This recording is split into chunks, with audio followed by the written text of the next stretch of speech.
Marc Clarke, that's classic. I love it.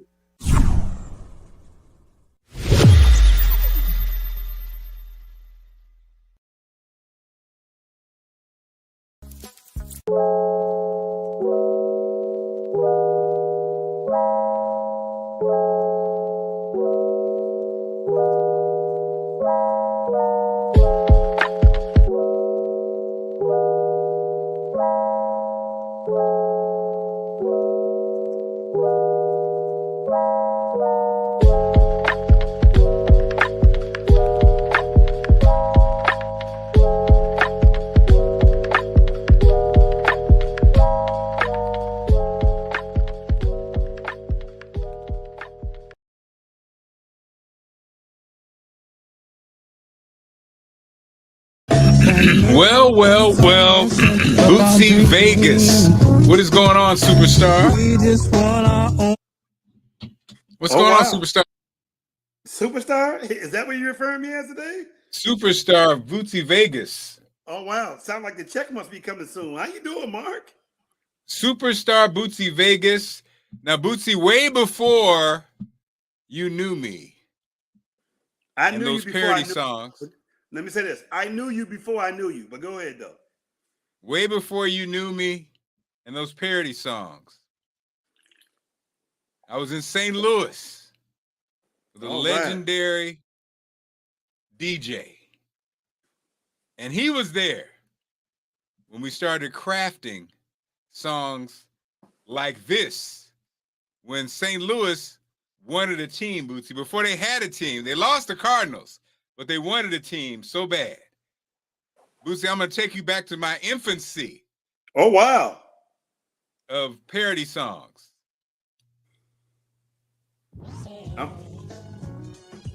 Friend Murray keeps on messing up our dreams. We just want our own pro football team.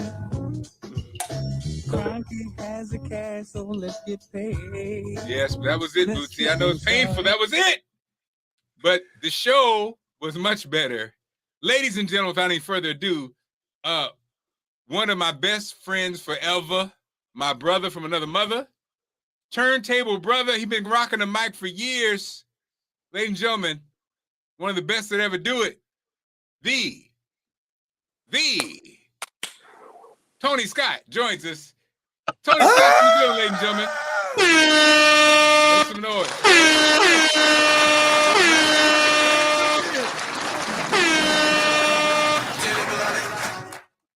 Yesterday's price is not today's price. Yesterday's price is not today's price. Well, all right, man. Tony is in the building. Tony, do you still have all those sound effects we used to use back in the day? You still have those? I have somewhere, but I don't know where they are. You don't roll them out anymore, man? I really don't know where they are. They're probably on like a zip drive or a jazz drive that, you know, I don't even have connections for anymore because everything is USB. Back then it was a little different, but no, I got them, but I just don't know where they are. I listened to this talk show, Ben Maurer, and they have, so Bootsy, you know, you did mornings too. You know, you got to have that bank of sounds. And so it's just funny hearing people, I miss them, man. They, you know, they had the one, you know, you lose, sir. You know, those ones we used back in the day, Tony. He's still keeping them alive. But for those who don't know, this is a radio nerd episode. Is that what that is? Yeah, so we had a music nerd episode, Tony. So again, this drops and rolls for like a week. So people, if you miss this, you can see it time and time again, or you can ignore it time and time again. Every time you see it, you ignore it. Oh my God, again. But Bootsy is a radio nerd. Tony is definitely a radio nerd, and I'm a radio nerd. And Tony, let me say this. It is nice to virtually meet you, man. I've been a fan. I've heard so much about you. It is nice to finally virtually meet you, my brother. Well, thank you, man. I appreciate that. That's nice of you to say that, man. I mean, I loved all your years, man. I've loved your music, man. The Wind Me Up, Baby Bubba, and all that stuff. I love that stuff, man, from back in the day. See what you're getting, Bootsy? This is what you get. The old sarcastic Tony Scott. Hey, it's crazy for Chris. I'm like, oh wow, he knows me. Like, he knows who I am. Oh wow. Okay. So it was a setup. Man. I'm sorry, man. Tony, now are you in a studio? Are you in a closet, or is it one and the same? It's one and the same, man. We moved to this townhouse in Chesterfield, Missouri, and it had a walk-in closet, and so I converted it into a studio, and it has lots of sound treatment in it. I need to redo a couple, so I'm thinking about doing that. But this is where I do when I have to do my radio show from home for whatever reason. I do it like when I had COVID, I had to do it from here. So I did it from here. And then I do a lot of voice work. I do all my voice work from here. So. Yeah, I can tell you do voice work. You know what I mean? And let me say this. You're nothing like Mark said you was going to be already. I just want you to know that. You're never like he said you were going to be. Well, how did he say I was going to be? Oh, he said you was going to be difficult. You wasn't going to pay attention to the camera. You wasn't going to be in a nice mood. And that maybe the interview would be 15 to 20 minutes tops if he was in a good mood. But I can already tell the vibe between me and you telling you going to be all right. See, and Tony, what he just said was a lie. So I know that because Mark and I have a different relationship, man. We know each other very well, and when we used to work together, we knew what the other one was going to say or do without having to say anything. So we have a whole different kind of vibe that it's just different, and we still have it to this day. In my fantasy world, we would do another show together, but it's been so long that I don't know if we could afford him. Right, that's true. You know what I mean? Because when people obviously didn't see my check I just got from my new job. When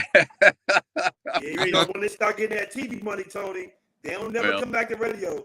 Once once they start being seen every day and not listened to, something changes. So I hate to say it. I don't know. But they say when you first get in radio, they say that you get in radio, you work a lot of hours, you don't make any money. But if you stay with it, you'll work fewer hours and you'll make a lot of money. But what they don't tell you is it cycles back way to the beginning again. It goes back around, man. So oh wow. But it's a nice career. And mine, I just June 30th was my 40th year doing radio. Damn it, man. Wow. Yeah, 40 years. That's a blessing, though, Mark. You know what I mean? And it's interesting because even though I never, even I've never got to meet you, I've always known who you were. I've known what your work has been. And it's interesting that your voice still sounds vibrant and young, probably as you did. Like, no matter, some people's voices winger off. When did you start realizing that you had a different voice, though? Like, I don't know if I'm supposed to start the interview, but I would love to know because some people always don't pick up on the fact that they have a good voice. And just from hearing your voice, I would love to know, when did somebody start coming to you saying, man, you might want to do radio with this voice? And Tony, and before you answer, Tony, I just want to add the background. So here's Tony, Galveston, Texas, basically Hispanic community, really, with this voice. So yeah, Tony, well, how did this happen? You know what? I have been intrigued with theater of the mind, being able to paint a picture with words, being able to be a storyteller since I was a little kid. But when I was a little kid, I stuttered. And so I didn't really think that I could, ever do anything in radio. And then I was working in the automotive center at Sears in Galveston. And you know, I knew for a while they've been running this commercials on TV for Columbia School of Broadcasting, and 629-1711 was the phone number. I still remember that. And Wow. and I'm also painfully shy. And so when one day I just closed my eyes and I called that number and I booked an appointment and I drove and to Houston from Galveston, which was about an hour, and I got lost and I couldn't find it. And I actually cried because I didn't think that I was ever going to get that opportunity again, right? So, you know, I manned up and I called them again when I got back to Galveston, and they said, no problem. Let's, you know, come in next Saturday. So I went up there next Saturday, and they broke it down for me that the class could take anywhere from 9 months to a year and a half. And I enrolled and I paid for myself, and I finished it in 9 months. And I got my first radio job in Wharton, Texas. And I never thought anything about my voice ever. Hold on, Tony. Hold on, Tony. Hold on. Now we're going in now. So Tony, because Tony's the dearest friend, and we never really talked about this, Tony. So you're actually, most people think you're black, but you're Hispanic, and going into that culture. So you grow up in a household where your grandparents and your parents speak Spanish, really, but you're a generation that they were like, well, they didn't necessarily want you to speak it. They wanted you to, speak the language of America in a sense. So you grow up in, you're hearing a different sounds and different perspectives. That's one aspect of you. Then you talk about culture, Hispanic culture. And I think the thing that was interesting, I think a lot of guys like Tony over the years, Bootsy, I think, Tony's kind of like the man's man thing. And I think probably a part of that is the culture, the Hispanic culture. And Tony's dad, who even had a character, was almost like a living, breathing machismo in a sense. So the emotional piece, little distant and emotional, not really expressive. And so inside that, all that going on, Tony, like you just said, you got lost and you started crying. So did you think that, and we talked about this side, that you could get lost in the sauce of kind of a, regular life, maybe be a mechanic, not necessarily break out? Was it like fantasy almost to think of being a radio guy or getting out, in a sense, using your talent to get out? Was that almost a fantasy thing? And what fueled it? What made you say, you know what, I'm going to go for it? It was a dream. It was a pipe dream. I was told in high school that I needed to learn a trade because, I wasn't going to have a career that was intellectual or professional by any stretch of the imagination, and I saw that as a challenge. And I saw a lot of my friends, got married when they were 15, 16 years old because they got a girl in trouble. And so they had to get married. And, growing up, I had a first cousin who was like a brother to me. And he got married at 15. He was a grandfather at 31. And when he died at 52, he was a great grandfather. And I knew, and all that was going on around where I grew up in Galveston. And I didn't want that, right? I didn't want that for myself. And my mother used to tell me and my sisters, when y'all finish high school, y'all need to get out of here. There's nothing in Galveston for you. Y'all need to go make a life somewhere else. You need to find something else besides staying. Don't stay here. You'll be working 2 jobs all your life. And I remember when I was out of high school, I wanted to go work with my father at Todd Shipyard. And my father told me, you need to figure out something else because you ain't working with me. He goes, I ain't work my ass off 12 hours a day. So you come over here and work with me. He goes, so figure something else out. So like I said, I closed my eyes and I called this broadcast school and I did that. And my father didn't understand radio to the degree that I'm not going to say he didn't accept it, but he just always wondered. He used to tell my sister, when is he going to get a real job? When he's going to grow out of this phase and get a real job, not knowing, that this was my career. And so you fast forward many, many, many years later. And I used to have a house here in St. Louis. It was like 4,000 square feet. It was a beautiful home. And my dad came and he was in my basement, and he was like tapping the pipes with his cane, and he was like, "Whose house is this?" I said, "This is my house." He goes, "Easy, your house. Get out of here. Whose house is this?" I said, "This is my house." He said, "What, you renting?" I said, "No." I said, I bought this house. And he was like, he said, "How the hell you afford a house like this?" I said, "Dad," I said, "Look," I said, "I'm very good at what I do, and they pay me because I'm good at what I do." I said, and he looked at me and he was like, "That's bullshit. This ain't your house." And I said, "All right, it is my house, but go ahead and think what you want to think." But going back to the voice thing, I never thought my voice was anything special at all. When I was working in Dallas, I spent 26 years working in St. Louis, and then I got laid off. And it was hard. It was tough. I wouldn't wish that on anybody. And about 2 years later, I got a job in Dallas. So I'm working in Dallas, and I'm doing they asked me, "Can you do a commercial for us?" And I said, "Yeah, no problem." So I went in there, and the way it was set up, you stood in front of the mic and read, but the production director, he was the one running the board and getting the levels right. So I did it, and he says, "Do voiceover work?" And I said, "No." He says, "Why not?" And I looked at him. I says, "You know what? I don't know." And I never forgot that. And then fast forward a couple years later, I got laid off again from that radio station. And I started driving Uber Eats, delivering food. And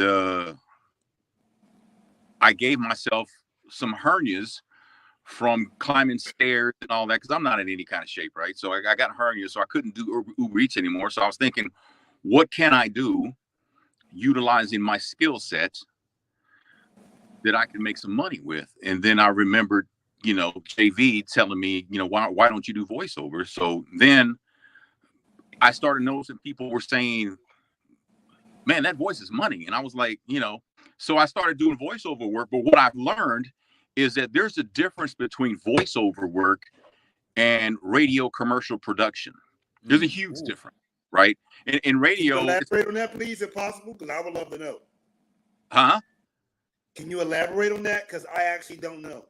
Yeah, well, in radio is like a mash unit as far as commercial production. It's like triage. It's like you get spots, you crank them out. You just do them and crank them out, throw a music bed under it and keep it moving, make it sound, and with voiceover work, you actually have to interpret the script. You have to finesse it and caress it and make it like, you have to make it to where the client says, "This is good. I like this." The thing in voiceover right now is the commercial, is the conversational delivery. Okay. So now I got to take a class to beat the radio out of my voice so I can sound more conversational, right? And Tony, we have Bootsy. We have a little sample to give you an idea. So Tony actually is the voice of Nutty History on YouTube. Yeah. And like Tony said, this is a theory about you that I have. Tony didn't go to college. Mm-mm. And to me, much like entrepreneurs, they know what they know, and to me, they master then what they know. Tony's not one to, I think college can, in a sense, opens you up to different ways of thinking. And I think especially early on, Tony was kind of like, again, I know what I know, and I don't know if I'm interested in that. That was our conversation about computers before Tony figured out he was a computer guy, and that's a passion. And now what I think is funny is Tony has been on me about this voiceover stuff for years. Yeah. And I've yet to really hop in, Bootsy.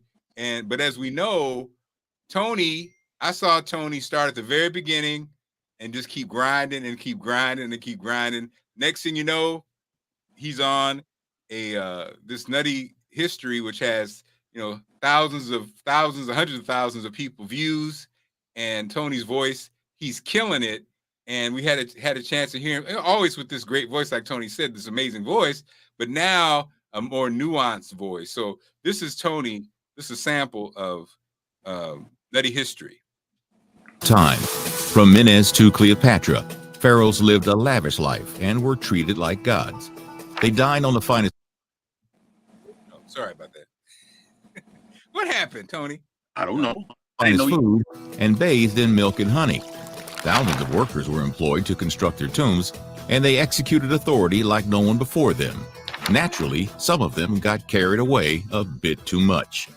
Welcome to Nutty History, and today we are looking at the weird things that were normal for Egyptian pharaohs. Them pipes, baby. So Bootsy, Tony, Bootsy is the questioner. So sit back. He's about to hit you with some questions. Okay. Yeah. Well, first things first.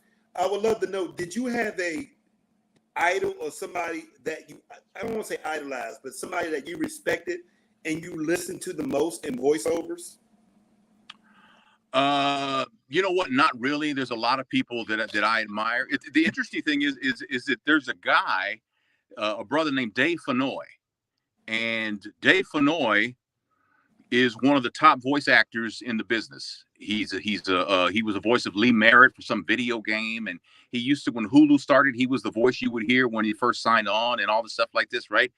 And so I was watching him on YouTube one time, and he was talking about his career, and he says, I used to work in San Francisco in radio at a station named called KRE, and I was like, I worked at KRE. So I started listening to him, and I was like, that's Billy David Ocean. That's who that is, right? And then about like 10 seconds later, he says, I had a different name back then. I was Billy David Ocean. And I was like, look at this dude here, right? So, you know, but I enjoy his work. Joe Cipriano, you know his voice if you heard him. He's like the comedy voice of Fox and stuff, you know, for when they do TV promos for The Simpsons and stuff like that. So it's a lot of, I like, there's a brother named Donovan Cornetz, Rick Party, Mark knows, is a legend in radio and voice work. So those people I listen to. As far as radio goes, I liked, who did I like? I liked John London. I liked, man, been so long since I heard anybody. It's so funny because back, you know, it's been so many years, but people, I used to, when I had my first radio job in Wharton, which was about 60 miles from Houston, I used to sit at night and I used to listen to Magic 102, and I used to write down their breaks. I used to write, and I trained myself to be able to remember long form, that back then I couldn't do it now, long form dialogue. And I would write down what they said, and then I would practice it. I would mimic it. And I was working in radio, but I was at my first radio job. I was making $700 a month. And I was, you know, my apartment was 175, and I didn't know I was sharing it when I moved in, but it turns out I was sharing the apartment with about 5 rats. Oh shit. Were they paying rent? No, they weren't paying rent, man. So I remember I went to the grocery store and got some big ass rat mouse traps. They were like really big, and I set them up, and I'm laying in bed, and all of a sudden I hear clack, clack, clack, clack, like, right? And it's these rat traps going off that I killed like 4 of them in a span of like 15 seconds. Pow, pow, pow, pow, right? And I was like, you know what? I got to get out of here. So I moved to another apartment that was much better, and then from there, I went to Houston and I worked there for a while.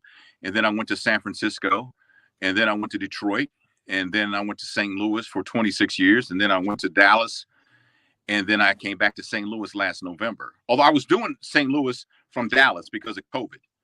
And finally, they were able to get me back to St. Louis, and I've been living here since November. So wow, I would love to know for the listener who do not know that much about voiceover, or even a radio guy or whatever. How long would it normally customarily take for you to pop to where you can sustain yourself making a living doing voiceovers?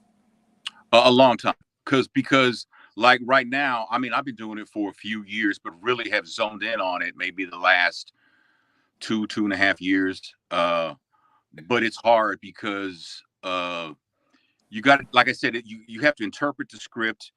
And there's so many genres. There's commercial voiceover, there's narration, which is like what that Nutty History is. Then there's corporate narration, and then there's e-learning, and then there's IVR. IVR basically is voicemail. Press 4 for Marc Clarke, that kind of stuff. And so there are different, and then there's audiobooks, and I've done 2 audiobooks, but that's not really my thing because, it was like 18 chapters. It took me almost forever to do it, and I only made like $180. What? For a whole book? Now there are people who do voice audio books who are on a certain level where they get their work through literary agents and stuff like that. Now these guys are making they make a huge amount of money, and they also sometimes you can work out a deal where you'll get royalties based on the sales of the audio book. Wow. But that's just not my thing. So I'm interested in doing like radio imaging.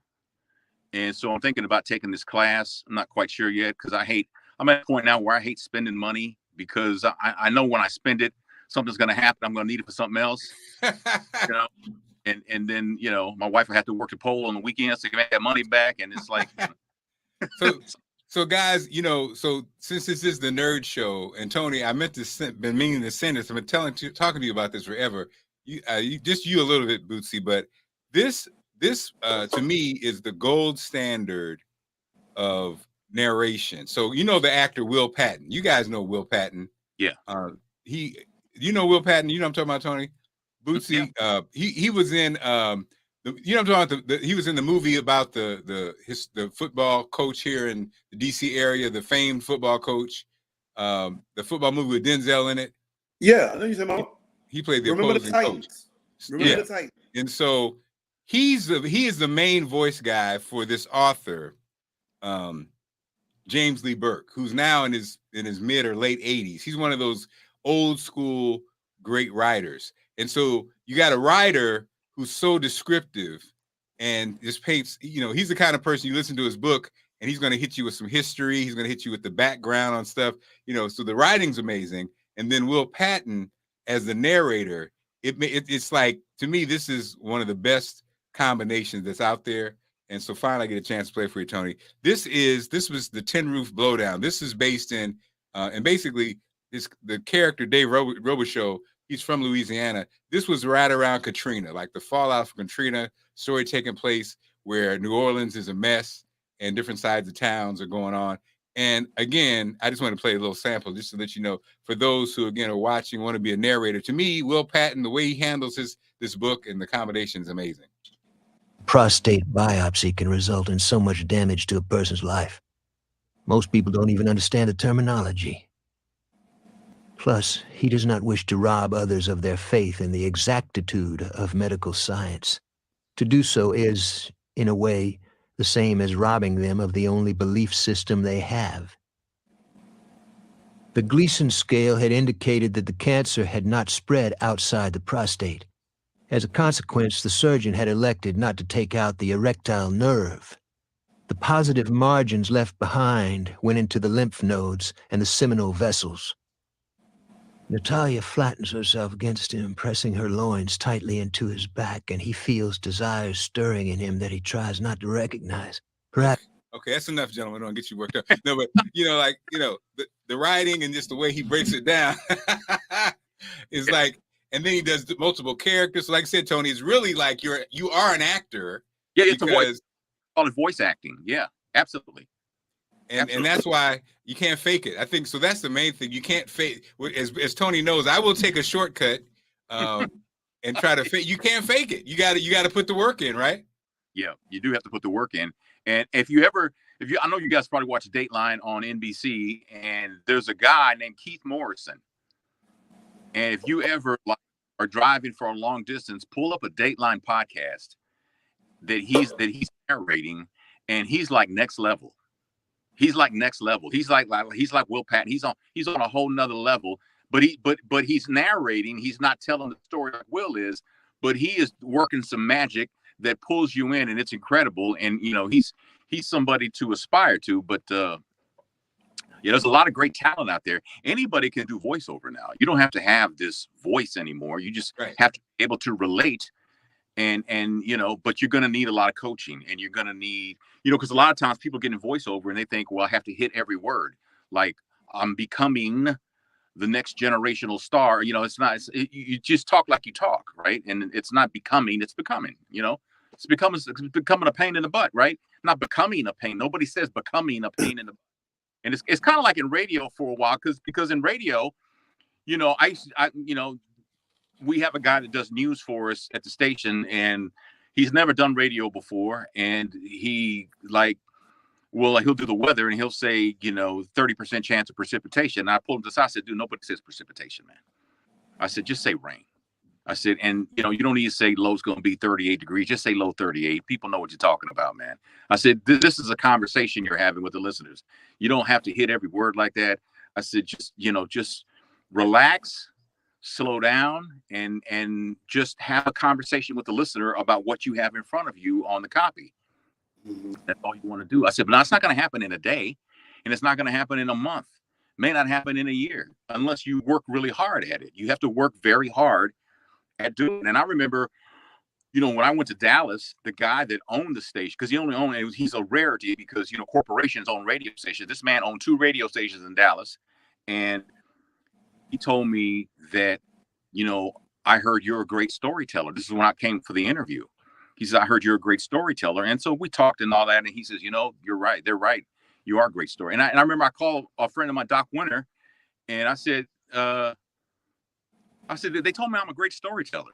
And he says, you are a great storyteller. You didn't know that? I'm like, no. He goes, oh man, yeah, you're a great. He said, you're one of the best storytellers I ever heard. I said, I never thought about it like that. I'm just telling you what I know. And he was like, no, you have a way of doing that. And the point you made earlier about my voice, Chuck Atkins, who's a guy who hired me in St. Louis, and he hired Mark in St. Louis, and he hired Doc Winter in St. Louis. Yeah. He told me about 2 years ago, because his daughter got married in Dallas, and I was living in Dallas, so I went to the wedding. And he says, your voice has never aged. He said, it's never, and it's probably because you use it. You use it as how you make your living, using your voice, and you've kept it in shape. He goes, your voice hasn't aged at all. And I was like, you sound the same as when I hired you in 1989. Damn it, man. So I was like, okay, well, I guess I'm lucky that way. But the voiceover thing has been such a challenge, and I love challenges. And, I do, in voiceover, you have to accept the fact that you're going to do way more auditions than you're going to book gigs. Right. And you're not going to get everything. And it's like golf. In golf, you're not competing against Tiger Woods. You're competing against the course, because there's nothing Tiger Woods can do to interfere with your play. You're playing you're not playing Tiger Woods. Y'all may be playing together, but you're not playing against him, because he's not, there's no offense and defense. Right. And in voiceover, I'm not competing with Boots. I'm not competing with Mark. My thing is, it's a matter of what the client hears in their mind, what the sound they're going for. So you may get the gig that I was auditioning for, that we both auditioned for, based because they like your sound. And there's nothing, I can't compete with that. I can just do my best, and hopefully, somebody will want my sound. So it's basically, it's not really competitive, and there's a lot of work out there for everybody. Well, I would love to know, just as a radio vet, who's been in these multiple markets, what is the state of black radio in your opinion? Black radio has been wounded by syndication. The black radio has been hurt by syndication more than any other format, right? And so the consequence of that is that there's not a lot of broadcasters anymore. There's just people on the radio. And, and it's not a criticism, and it's not hate, because who would turn down an opportunity to be heard in multiple markets for a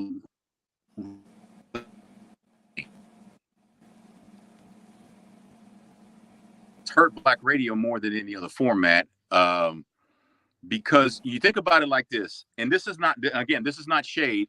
Like when Tom Joyner was on, at one time, Tom was in like 160 markets. Now every morning show averages about 3 people. Sometimes 2, sometimes 4 or more, but usually the sweet spot's about 3 when you count the co-host and the news person. It's usually around 3. Now, what's 3 times 160? That's like 100 and something, or So that's how many people lost their jobs because they put Tom Joyner on, and it's not Tom's fault by any stretch. Like I said, who would turn that down, right? But then you factor in Steve Harvey. You factor in Ricky, you factor in Russ, you factor in all these syndicated morning shows, and how many jobs are we talking now? We're talking a lot of people lost their jobs, right? And that's just black radio, right? And so there's a lot of people who are out of work because, and they're talented people, but there's nowhere to put them. I don't know why God blessed me with St. Louis. You know, Mark used to tell me a long time ago, you should have been gone from St. Louis, man. Why are you still there, right? Because when I worked at the last place I spent all the years at in St. Louis, they didn't exactly treat me right. They paid me really well, but they treated me like trash, right? But, you know, but that's another story. But the point is that, you know, I've been blessed enough where I've been able to have a career mostly in St. Louis, where for whatever reason, St. Louis and I, we connected. And, right. And so, you know, the station I work at now, I have no restrictions. You know, if I want to do a 10-minute break, I can do a 10-minute break. I won't do a 10-minute break because that's not in the best interest of the radio station. And I get that. So now, you know, my breaks are fairly short, and, you know, and I wrap it around, you know, the music that they have for me to play. And, but I've been able to do that. And, you know, when I was in Dallas, you know, they came to me and they said, you know, we won't put you on weekends. And I said, okay. And then COVID hit, and they were laying people off. And I remember being told, we need you to do afternoons moving forward every day. And so I did. And, you know, in a month, we went from 15th to like 3rd, and I was making $11 an hour. Right. So wow. That was a couple months. And then the general manager at the time, Nate Dixon, he says, I want to give you a deal, man. He goes, enough of the hourly thing. He goes, you've proved yourself. He goes, I don't know why we had to, you know, wait for you. Because when I first started doing weekends, they were like, you know, ratings came out and they were like, maybe that's a fluke because he's back. Let's see if he can sustain that. And so for 4 months, the numbers kept going up, and they were going up like a lot.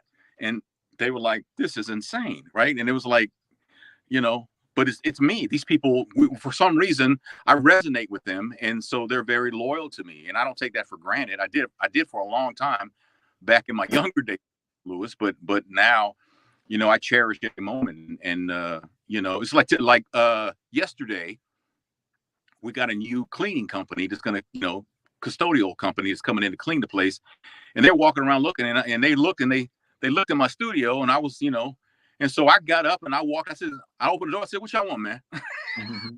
And they looked at me. I said, I'm just messing with y'all. I said, come on in, man. Come on in. And Mark will tell you, I didn't like anybody in my studio when we were on the air. Wow. I would not didn't want people in my studio, only the people who were on the show, right? And so we had a 10-minute conversation, and they told us what they were, you know, they told me what they were doing, and you know, they knew who I was, and I showed them the board, the control board, and everything, and you know, and so the lady was there today cleaning up, and she saw me, and she says, I said, Tiffany, right? She goes, yes, sir, Mr. Scott. I'm like, nah, we're not gonna do that. I said, just Tony's fine, right? And she looked at me, she goes, okay, Tony, you know, but I learned over the years, and actually, to be honest, I learned that from that man right there, Mark. Yeah, that man is so personable in public, and he has a way of disarming people. And so, to be quite honest, I just bit off of that and just, you know, molded it to fit my style, because he's a good guy to follow, Tony.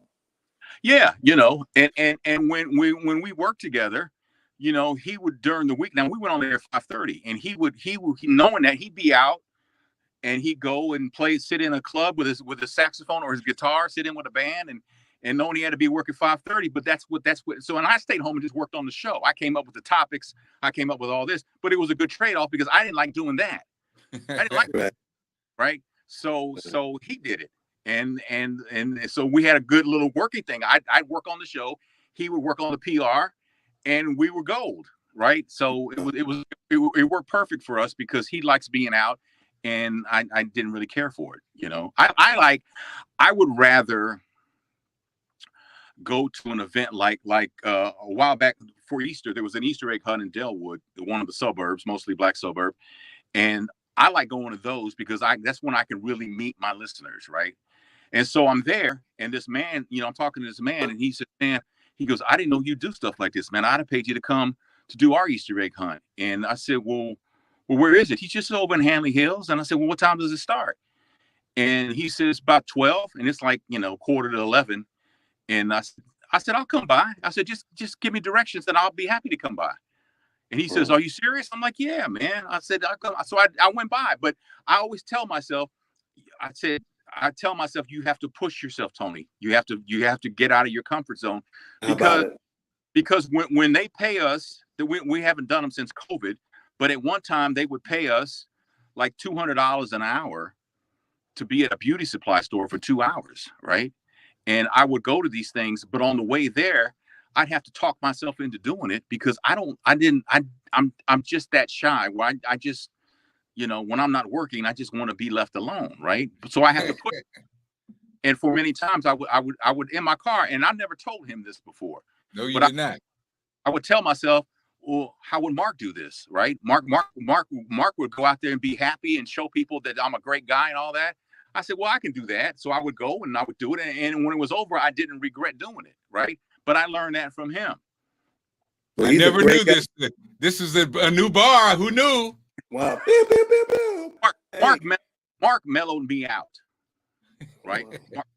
Mark mellowed me out. Mark made me realize that being a machismo male was booty. It didn't do anything. It didn't do anything. He's the one who taught me that it's okay to cry, and it's okay to tell a man that you love them. It's like because back in the day in marketing, I didn't want no man touching me. Tony did not eat hot dogs. He would beat your ass. Tony went through a streak where I think he really was like a little dark. It was period. I have depression.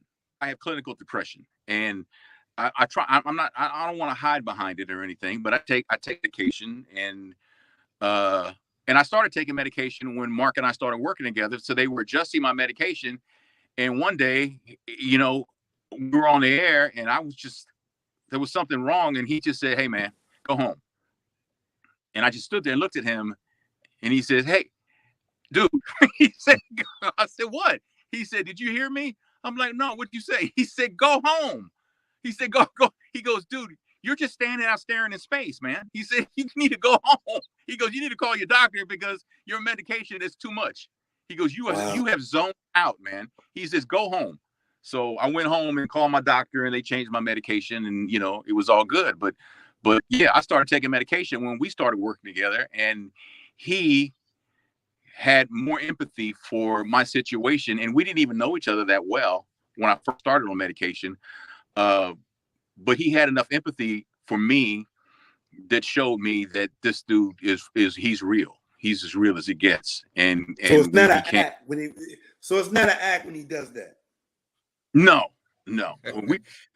We became best friends, and later we were like brothers, and I know that if I don't talk to him for a while, that I can call him or he can call me, and we can pick up right where we left off. Wow. And he's helped me in some situations, and I've helped him in some situations, and he's called me for advice and things like that, and he knows stuff about me that not even my wife knows. Well, let's not say that on the podcast. because I trust him. I trust him. So the only who actually knows is him and Allison, because I know he told Allison. So can I ask you guys a tough question? Yeah, man. Okay, because both of you guys are radio vets. I'm in the middle of doing my I teach broadcast journalism to high school and college students, and I've been having I had two radio people come and have a real discussion with me and my students or whatever. And I want to ask you guys this one question. I would love to know your guys' thoughts on PPM. And do you think it was a design? Were there any pluses? Was there any minuses? I would love to know from both of you guys, what is your honest assessment on the whole PPM thing when it came in the role that it's played in Black radio? I think the PPM hasn't been that great for radio in general. I think because I could have a meter, and if I go to AutoZone or wherever, and I go to Best Buy and I'm looking at car stereos. They got the radio on, and whatever radio is on, this meter on my hip is going to pick up. I'm not even listening to that radio station, but they're going to get credit for it because the meter picked it up. And they call that phantom listening. And it's like, so that can happen. I could be in line at AutoZone trying to, pay for my whatever I bought, and they got a country station playing in the background, and the meter's going to pick it up, and it's going to show that there was some listening there. But I didn't listen to that. I don't even listen to country music. I heard it, but I wasn't listening, if you know what I'm saying. So I think that there's a lot of flaws in that. Is it better than the diary system? As someone who spent a career in black radio, black radio we used to be legendary for our time spent listening and all that stuff like that, right? Yes, yes. We found out that they ain't listening like we thought they were, right? They listen like everybody else listens. So, there's some pluses and minuses, but I would say overall, not so much. Yeah. So we just lost Steve Smith, programmer, white programmer, who I guess Tony, in some ways, I guess he almost, I guess he didn't create Churban, but I guess the urban influence, basically labeling a hip hop station a Churban or that box, he kind of like could get credit for, wouldn't you say, Tony, as far as Hot 97, I guess in New York is the poster child for, hey, it's a hip hop station, but it's labeled something different, so the advertisers don't look at it as black station, they look at it as white station. So I think knowing what we know now, it's a business thing. I think the reality was urban stations, and predominantly in big cities, urban stations dominate, and I think they created the PPM, everything else, just to take the money away from the urban market, because like Tony said, we use radio different. Radio was our everything, from our personalities to the news. Everybody turned to radio to see what is going on. They turned to the personalities to see what the hottest music is. What's Tony Scott talking about? What's the breakfast? In these cities, the jocks were like, we were low, we were super local superstars. Local superstars. Everybody knew our names, businesses because of that. That's why Donnie Simpson was the highest paid individual jock in the market. Why? Because of the advertising. The car dealerships and the advertisers, they want Donnie Simpson, and knowing what I know, and I think Tony, we're like living proof, like Tony's point earlier, all these morning talents, all this talent if I said to Tony Scott, why are you still in St. Louis? Well, you're still in St. Louis because the rules are different for black talent or for talent who works in black radio than it is for white. If Tony was a white guy, he could have gone anywhere he wanted to go, even now. But urban radio stations, they didn't hire, other stations didn't hire us, and people will pull out their ass, somebody, JoJo, man, it's just, no, they didn't. I mean, I think about it, Tony, if we were comedians instead of DJs, we would have been much more successful financially, because we wouldn't be dependent on having a platform to be on, right. And I think our generation, we got hit hard because we were next. We were the next Howard Sterns. We were the next Tom Joiners. We were the next blah, blah, blah. And then all the stuff came in and radio changed. And the saddest thing about it is, even now, Tony, who suffered in addition to the jocks, the community suffered. The community never asked for all that. The community wanted what they wanted. That's why the death of Bobby OJ in Memphis and DIA was a prime example. They played blues, they played gospel, they were they're in the top 3 this whole time, and they were the same station that they were, 50 years ago. Why? On AM radio. On AM radio. On AM radio, because these consultants like Steve Smith would go to an urban in a St. Louis and say, oh, you don't want to play blues. And as me and Tony know, if you dropped a blues record or a gospel record, the phones are going to light up because they're like, oh, damn, they're playing blues, and so even black folks, we're complicit because we didn't, so St. Louis is interesting because we did have those legendary jocks like Jockenstein and Jim Gates and guys who, Roy C. and people like that were coming to town killing at little places out in the country all those years. And they didn't have any radio airplay. So you're telling me those hundreds of people to go see them out in the country would not listen to them if you played it on a Saturday and had a blues show or had a gospel show, you know what I mean? So I know it's a long ass answer, Bootsy, but yeah, all that stuff was the death of urban radio. And sadly, a lot of radio, a lot of black-owned companies, they gave it to them. They handed it off to the consultants as opposed to believing in the community and believing in the jocks. Yeah, and all these thoughts are mine and not that of Tony Scott, by the way. No, I love it. I love it. What I guess my other question would be, at this point in 2022, what role do you think podcasting has in for the urban listener in general? What do you think about podcasting? And then also, do you think there'll ever be a time where XM will outdo terrestrial radio? No, I don't think satellite radio will outdo terrestrial radio, because terrestrial radio is free. Yeah. Right. I think XM had his shot. Yeah, I think podcasting is still a very new frontier, and I think there are a lot of people who, when you wanted to have a platform like that, you had to be on the radio, and now it's not that way anymore. Now you have things like this, and you have podcasting and things like that, and I think that changed the game a lot. And there's been a handful of podcasters that have been hired as radio talent, because they're executing a very good show. I think the bar is set a little lower in the podcast world, as far as professionalism, in compared to broadcast radio, where broadcast, to some degree, you have to have there are staples that you have some boxes you have to check off, every break.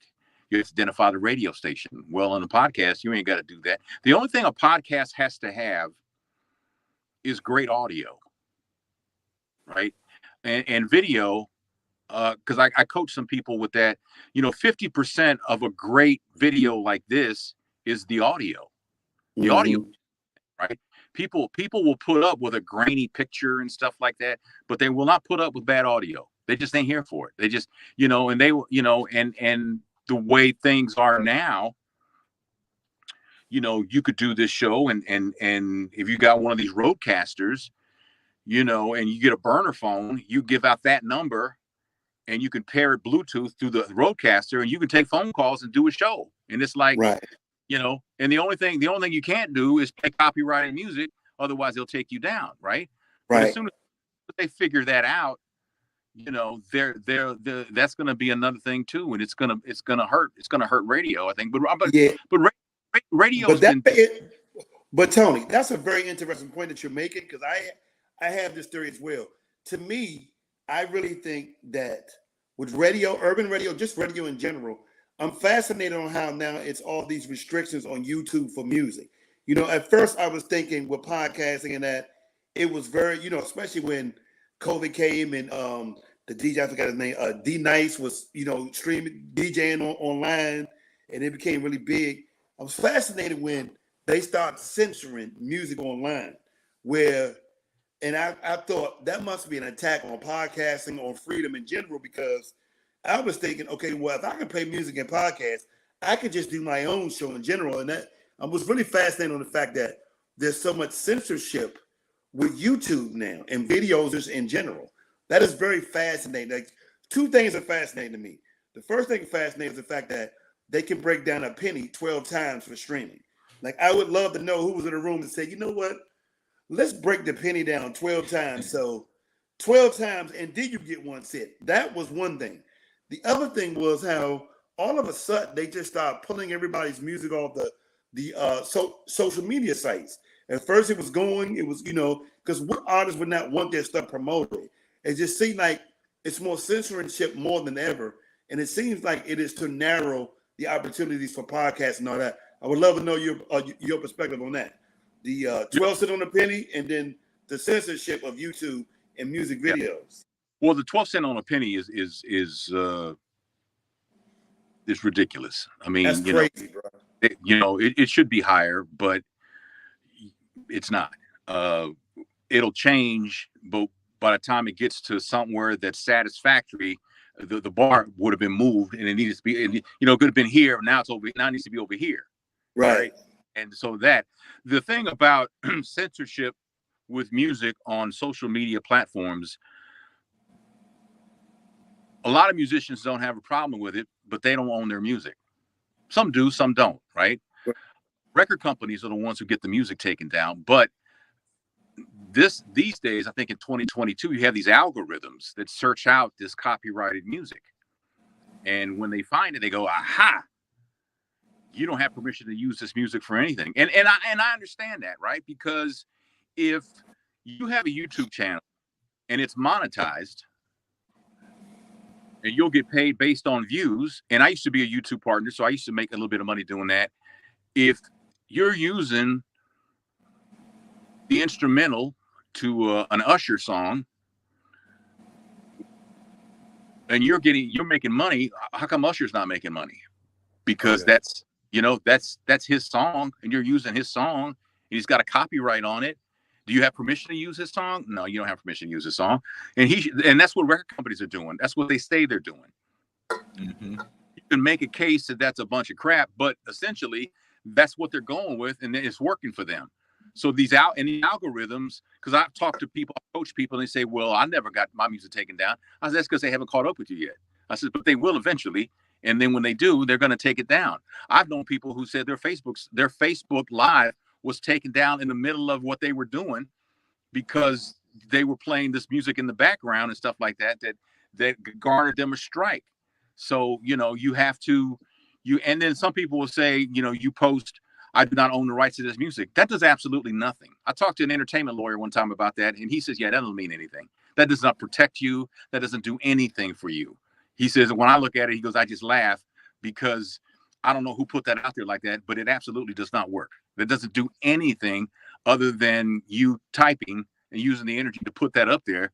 But you admit that I not own the rights to this music means absolutely nothing. So there's that. Wow. So Tony Scott, as we wrap things up, my friend, mm-hmm. What's the you're doing your voice. You're a professional voice guy now. You're still a professional radio guy. You also dabble in video. But what is your passion as we get into the third and fourth quarter of our existence? Well, right now my passion is voiceover because radio. I mean, I don't know everything about radio, but I know a lot. And I'm running out of things to talk about because I've talked about so many things, right? I've talked about my family. I've talked about pop culture. I've talked about politics, but voiceover is new to me, even though I've been doing it for a few years, it's still new to me and I'm learning so much about it. And so I have a thirst for knowledge, and there's more for me to learn about voiceover than there really is about being an on-air personality. Do I know anything about radio sales? No, but that was my expertise. My expertise was on air. And, I find it amusing because we have a piece of imaging that plays between songs that say, Tony Scott is on the radio. Then it says the icon is back. And that just makes me laugh because icon. What the hell are you talking about, right? Because I could call my 82-year-old mother right now and she'd answer the phone. I go, Ma, she'd go, ugly boy. Called me ugly boy since I was 12 years old, but it's a term of endearment. She's the only person who can call me that, but it doesn't bother me. But thinking about that helps keep me grounded because I know that I'm ugly boy, and it doesn't. I'm just a kid from Galveston who got lucky that I was blessed with this career, and I was able to use this platform in many different ways of radio. I still enjoy it. I still have fun with it, but it's not the same like it was a long time ago when before it got deregulated, when it was competitive, and I remember I remember Mark and I working together one time in this competing radio station. They were giving away free breakfast, and Mark went and he parked like not next to them, but fairly close to them. And he called and put it on the air. And he's got cash. He's giving away cash. and the person who was calling in for the other radio station, they said, don't sell out your values for a little bit of money. And it's like, we won. We won that day. we won because we got her to react to us, right? So yeah, I never forgot that. But that was, that's funny. Yeah, that was a good time. But I love my career. I love the voiceover. I love the broadcasting. And hope to do this. I don't know how much. I mean, I'm not gonna lie. I'm getting tired because I'm not the young man I used to be. When I could, when I could go for a long period of time, I do get tired, and not being in the best shape, and some issues here and there, and I'm dealing with 3 hernias right now that I went to get them looked at, and they're like, well, you have this other issue, so let's look at that first, and then we'll come back to the hernia. So I went and got the other issue, and they said, no, you're fine. So now we're in the process of scheduling a date so I can get these hernias taken care of, so that I can get some of the weight off of me, because I'm not able to exercise. I can't walk for long periods of time because it's very painful. And so I have 2, I don't know if I'm saying inguinal hernias. Oh Lord. And I have 1 umbilical hernia. I have 3. But they say they happen in 3, Tony. That's what they say. What they say. Well, as soon as I'm able to take care of that and recover, hopefully I can start walking and, things like that, and get this weight off, because, Mark, and by the way, Mark looks incredible. I've known Mark forever, and Mark has never looked as great as he looks now. Oh, wow. Well, damn it, man. So my wife said she'd do him now if she could, but it's. And with that, Tony Scott has struck again. Man, I love you, bruh. Nice meeting you virtually. Bootsy, thank you, man. Amazing meeting you, man. Tony, how do people follow you, and how do people book you for voiceover gigs? Let's go. Tony Scott Media is my handle, like on Instagram and stuff like that. And if you want to reach out to me for some voice work, you can hit me at Tony@TonyScottMedia.com. And Tony. Yeah. Tony, I know a station that's looking for a voiceover guy. They looking to hire one. I will be calling you soon. I'll send the information. I'll send Bootsy's information to you, Tony. Love you, bruh. Thanks so much for this. All you radio nerds, I hope you enjoyed it. I told you we going in. Tony Scott, the Tony Scott, and the Bootsy Vegas. Okay, yes, until we meet again, sayonara.